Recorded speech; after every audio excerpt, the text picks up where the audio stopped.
भीतर प्रकट होना है। पहले पात्रों को पहचानो। वसु कहते हैं अग्नि को, देवता हैं ये, 8 वसु हैं। वसुदेव और देवकी कहते हैं ब्रह्म ज्वाला को।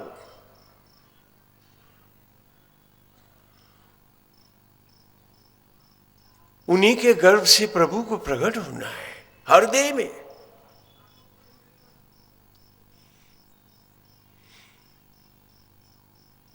अपने को जानोगे नहीं तो अपने को सुधारोगे कैसे? वसुदेव और देवकी है। और ये मन हमारा कंस की जेल बना है। वसुदेव सत्य है, उसे प्रकट होना है। भगवान को, सत्य को प्रकट होना है। क्या हम अपने जीवन में भक्ति के सत्य को प्रकट होने देंगे या खाली दिखावा भक्ति करेंगे?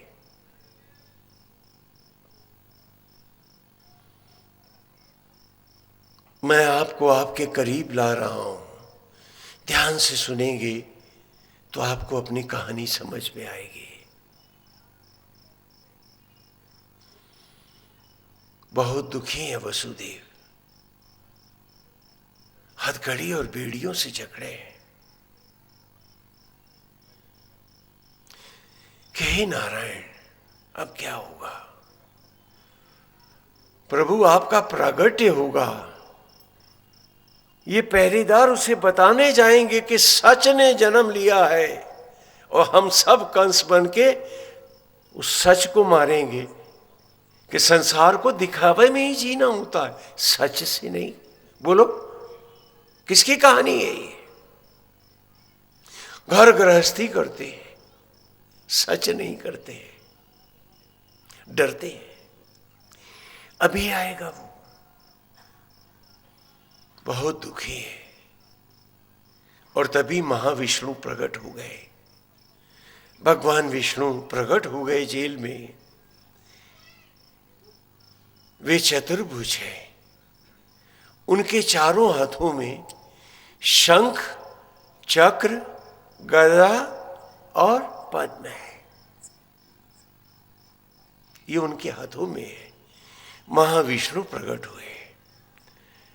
वसुदेव ने देखा तो दौड़े उनके पांव छूने के लिए।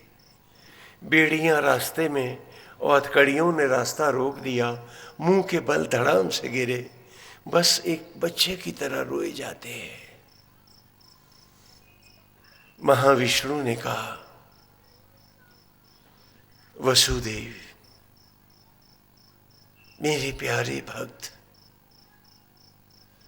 दुखी मत हो। मैं शीघ्र देवकी के गर्भ से प्रकट होने वाला हूं।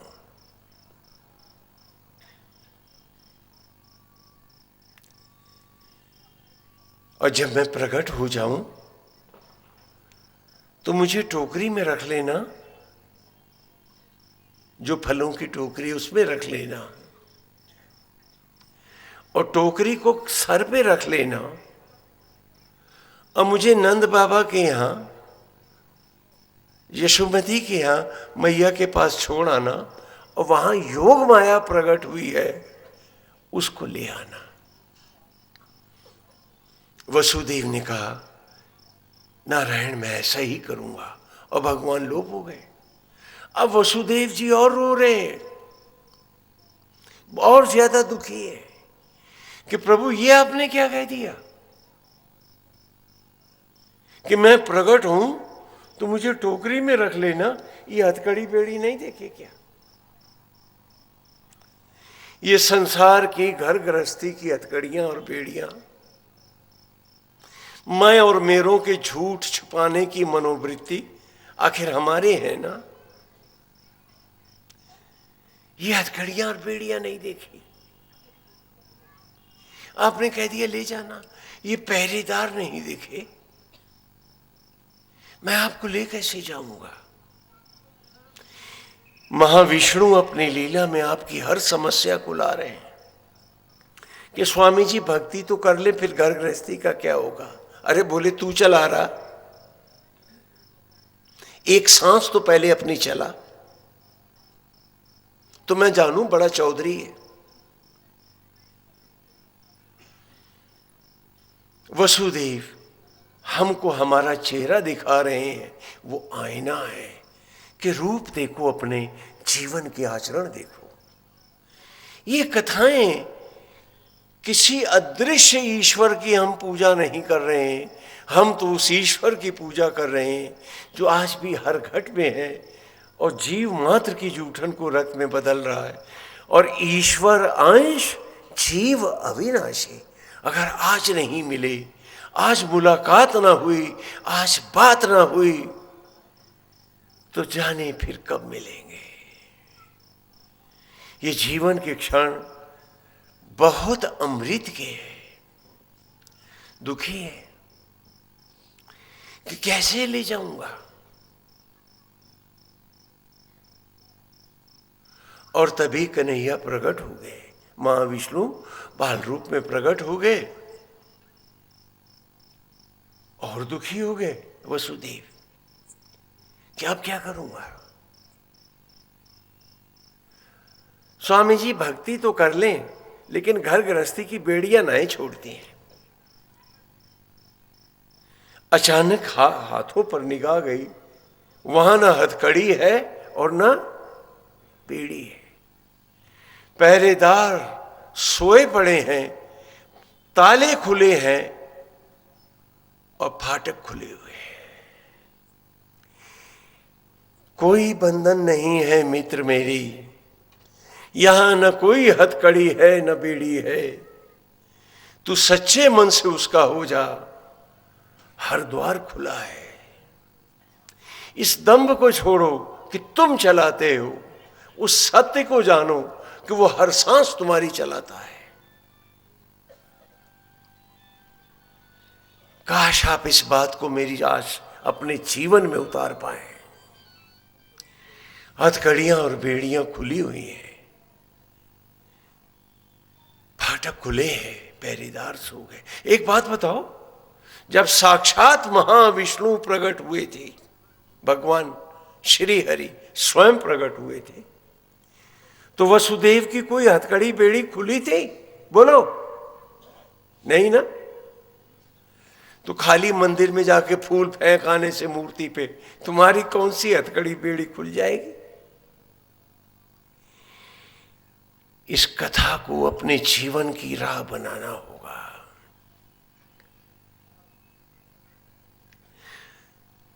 और कन्हैया प्रकट हुए तो हथकड़ी और बेड़ियां अपने आप गायब हो गई, और वो कृष्ण तुम में बैठा है, उस प्रभु को भूल के जी रहे हो।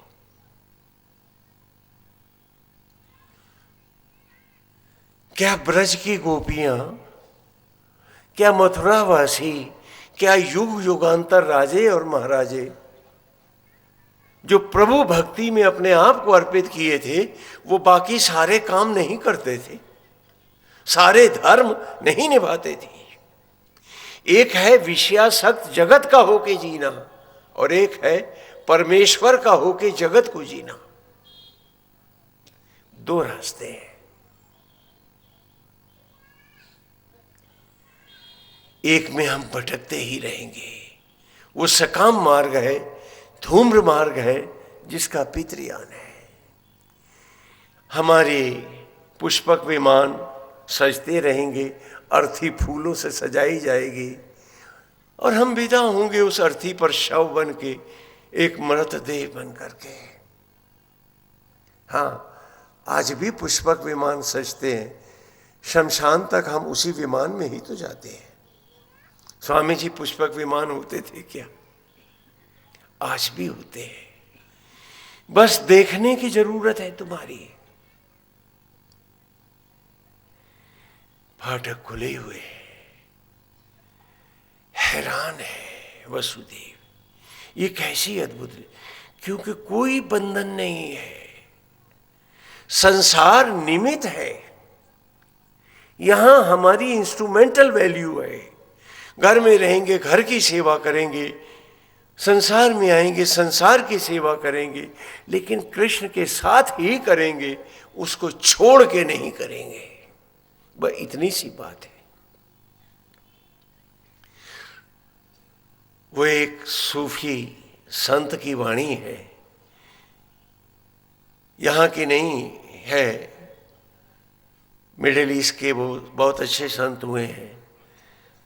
तो वो एक सुनाया करते थे, मेरे को भी सुनाए थे, बहुत पुरानी बात है।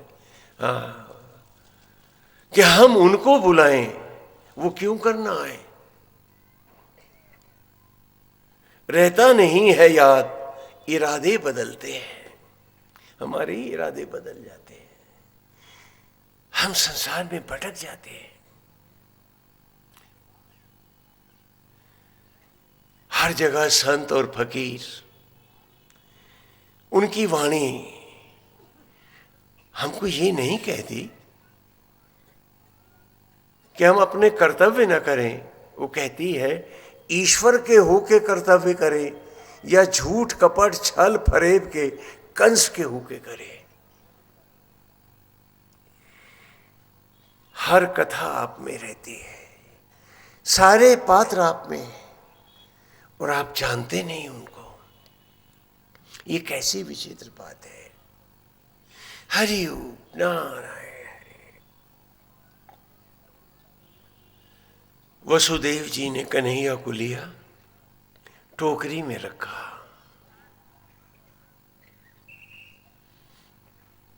बाहर निकल गए।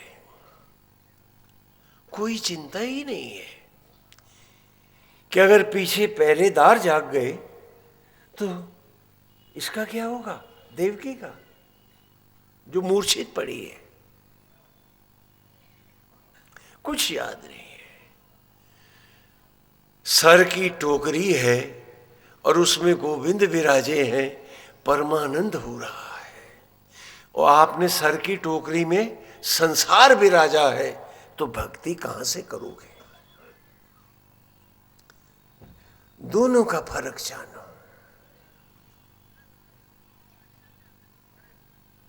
शब्द ही ब्रह्म है। संगीत हमको उठाकर उस ऊंचाई पर लाना चाहता है, पर हम एक क्षण भी टिक पाते नहीं। संसार और विषय शक्तियां हमें फिर बुला ले जाती है। हम इतिहास नहीं सुनाते, हम हर घट की, हर शरीर की कहानी बताते हैं।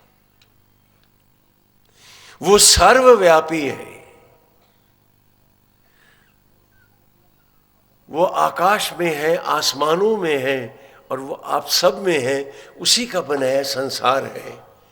वो है तो संसार है, वो नहीं है तो संसार नहीं है। गोविंद हरि। वसुदेव जी जल्दी है। हाँ, कृष्ण शब्द का अर्थ भी जान लो। कृष्ण शब्द का अर्थ है, इसकी संधि विच्छेद कर लो, क्री धन क्षण। क्री माने करने वाला, क्षण मोक्ष को देने वाला। इस शब्द का भी अर्थ है।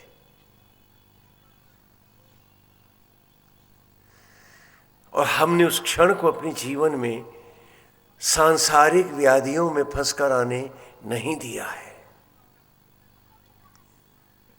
हमें लगता है ना, मेरा घर है, मेरा परिवार है। एक माता आई, कहने की मेरा बच्चा है ना। मैं बोला बनाया कैसे था, बता तो मुझे। इतनी उम्र हो गई और अपना एक क्षण नहीं पढ़ पाए। कोई मूछ का एक बाल बना सकता है 10 थाली खाने से, शरीर का एक कोष? तो तेरा कहां से है? अरे ये तो जगत लीला है। यहां तो हर कोई आते हैं, अपनी पात्रता निभाते हैं और चले जाते हैं, और ईश्वर ही लाता है और वही सब जानता है। आज हर घर का मेरा तेरा झगड़ा कितना झूठा, कितना गलत और कितना सतई है, और आपके जन्म जन्म के पुण्यों को खा रहा है। जाने कितने जन्म बीत गए तो ये मनुष्य का जन्म मिला। बहुत से लोगों ने कहा मुझसे कि स्वामी जी पुनर्जन्म नहीं होता। अब ने कहा कुदरत ही किताब है और आत्मा ही लेखक है, आओ किताब में पढ़ते हैं। अगर पुनर्जन्म नहीं होता तो खेतों की में पड़े हुए बीज फिर से फसल नहीं बनाते, वो बीज ही तो थे जो पुनर्जन्म को गए।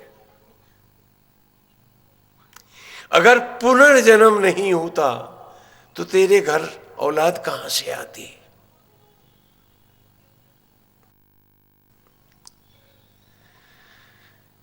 व्यर्थ के झगड़े हैं आपके। हाँ, बहुत से हमारे समाजी भाई कहते हैं मूर्ति पूजा नहीं करेंगी, ये ढोंग है। तो इस पर एक फकीर ने कहा, यहां नहीं विदेश में भी कहा, अगर वो बुत परस्त ना हुआ होता,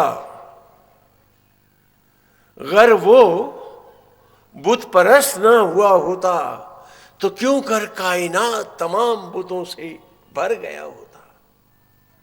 तुम सब बुत ही तो बोलो।